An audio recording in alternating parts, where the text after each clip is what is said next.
How are you now? Occasional talking head for smallcaps.com.au, James Whelan. On day two of the City Mining Conference, Noosa Mining Conference. I'm here with Patrick Walter, MD, CEO, I'm going to say. Yeah, executive chair, same thing. Well, executive chair, lady da. Patrick Walter, Broken Hill Mines. I have people in this. Full disclosure, loving this thing. It was backdoor listing through Cooler Bar. Yes, outstanding. Some of the Cooler Bar boys are out here as well, and I caught up. So Patrick Walter, I'm going to stop talking because you need to talk. Broken Hill Mines, go.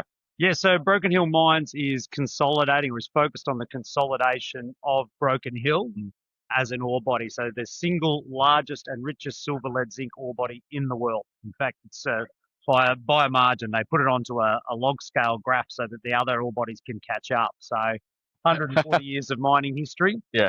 Over 1 billion ounces of silver produced, 25 million tons of zinc and lead. We now own and control two of the three operating companies that own that 28-kilometre stretch of mineralisation. Okay. Very much focused on fully utilising our plant. So we have a 750,000 tonne per annum operating plant today. When we acquired it about 12 months ago, only 40% capacity, running on one ore body. But we have three ore bodies in total. Just a month ago, put the second ore body online, 2.5 times the grade of the first ore body, in particular, silver. So we've gone from... How much? Yeah, the silver play is interesting. And you know what? We're actually going to extend this. It's supposed to be a minute interview, but we're going to go right into it. Okay.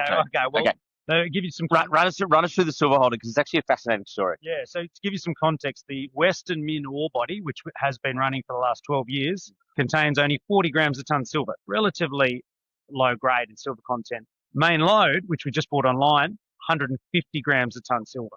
Pinnacle's ore body, which we believe, and we will show this, will be the biggest discovery in Broken Hill in 100 years, runs north of 150 grams a tonne silver.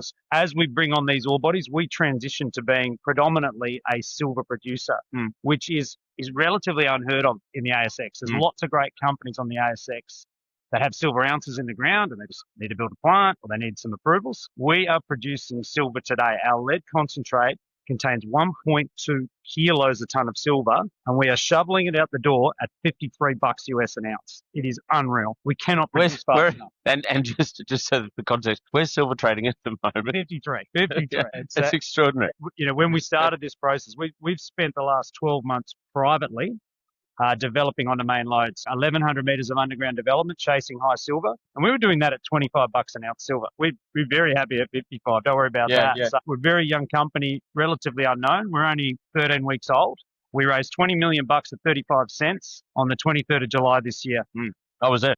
2 weeks ago, we raised $38.5 million at $1, and we're just getting started. I know. Now, it's an interesting one. Let's extend it because I'm always interested in the history of some of these ones. The silver play, was it Pinnacle? I'm just trying to remember. It was run by one individual? Yes. This is a fascinating story. Yeah, so the Pinnacle's mine, which is the ore body we acquired 15 kilometres out of town, has been privately owned and run by an Australian family. Such a good yarn, yeah. For 75 years. Unbelievable. They built a 50-metre deep open pit. They've got an underground shaft going down 75 metres and built their own processing plant. It's very small, 30,000 tonne per annum plant. We're not going to use it. We've got a big plant in town. But there's no engineers here. There's no consultants. This is one family for 75 years. So case in point, it's such a good yarn.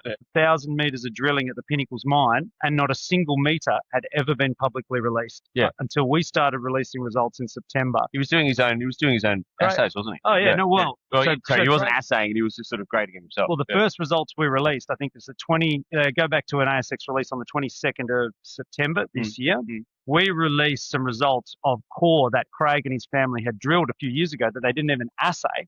Yeah. And it's a lot of people say, why wouldn't you assay the core? And then you realise how this mine's been run. It's been run like an early knots mine. They didn't care what the grades were. They could see the mineralisation. Just got to find some 10-year-olds to go down there and dig it out. Well, a fascinating story there, Patrick. Thank you very much for joining us. I think you've got to go and speak now. Patrick, I'm on in 15 minutes. Yeah. Executive Chair of Broken Hill Mines, an amazing play, rebuilding, and I want to say, you've brought that Broken Hill mine back into fully owned Australian hands, which is good. It's a beautiful story. So thank you very much for joining us, Patrick Walter. No worries. Thanks, James. Appreciate it very much. Have a great one. James Whelan for smallcaps.com.au.